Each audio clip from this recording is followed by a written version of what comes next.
Kady Taylor. I teach first grade at Ka'umba Academy Charter School in Wilmington, Delaware.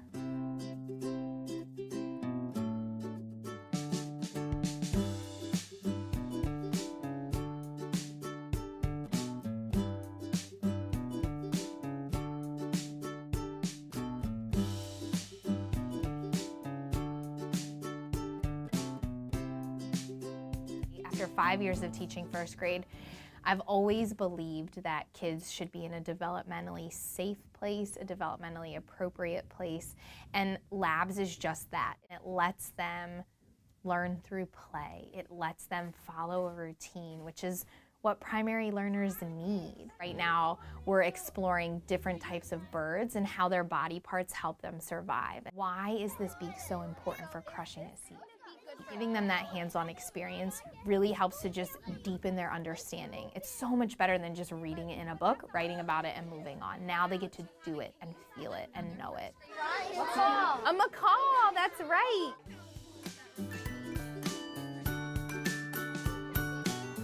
That's a really good question. What do you think would happen if this bucket was filled with water? Are we allowed to fill it with water? Do you think we should try to? Yeah. I had not planned to pull out water. Something in my gut was just like, teachable moment, run, go. They're asking a relevant question and they're curious and they want to know. Give them the tools to find out. And they did. You know, she started scooping that water and she was like, it works.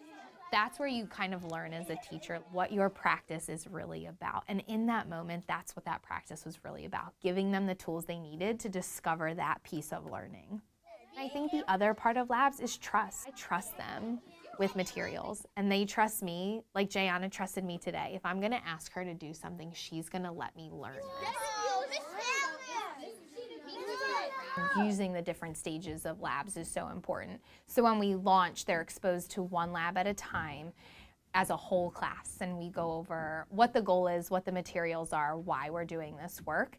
And I think as you build up their self-esteem in that lab, their knowledge of the lab, the purpose of the lab, you also move through a gradual release of the ownership of the lab.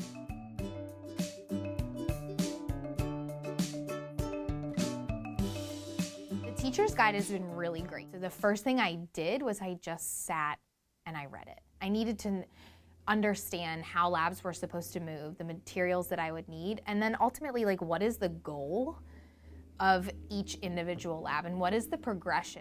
After reading it, then I go back and I find the purpose of each lab.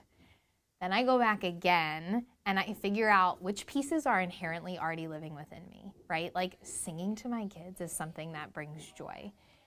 Transitioning between 3 different stations is something that I really needed to flesh out. And so that's where I went back to the teacher's guide to look for any advice or input. Primary learners learn through routine, they learn through song and exploration, and so the fact that they can sing this book is like not only an engagement technique, but they're also remembering what makes a bird a bird. We're a bird, I ask where all the other birds go when it's stormy. Anytime I can pull in music or chanting, we do a lot of choral response in here. It gives them a chance to let noise out, but it also helps keep them in this rhythm and this pattern of moving. In the Explore Lab, they're really supposed to be testing that with pennies. So I made a modification and I just used cubes.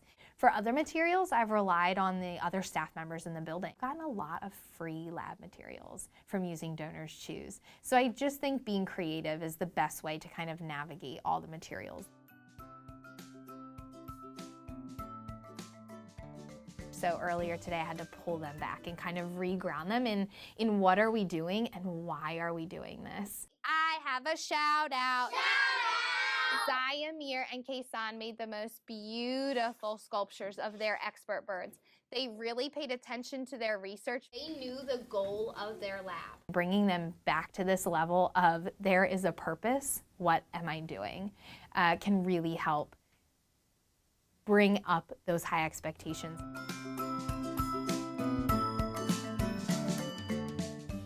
When I'm looking at my students' progress in labs, it's mostly anecdotal noting. What are misconceptions that are still existing as they move through these labs?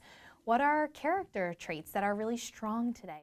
And then I use those notes the next day. For instance, today in labs, there's still this kind of underlying misconception about hollow bird bones.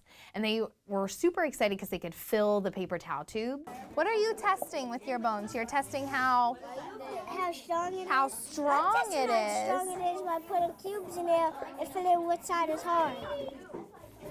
But birds can't fill their hollow bones, right? And so there's this weird like gap of knowledge that I somehow now need to address, which is fine, but I wouldn't know that unless I was really paying attention and writing down the things that I noticed. Can birds fill their bones though? No. So should we fill our bones? No. Ah, okay. So let's try to test it with when it's still hollow.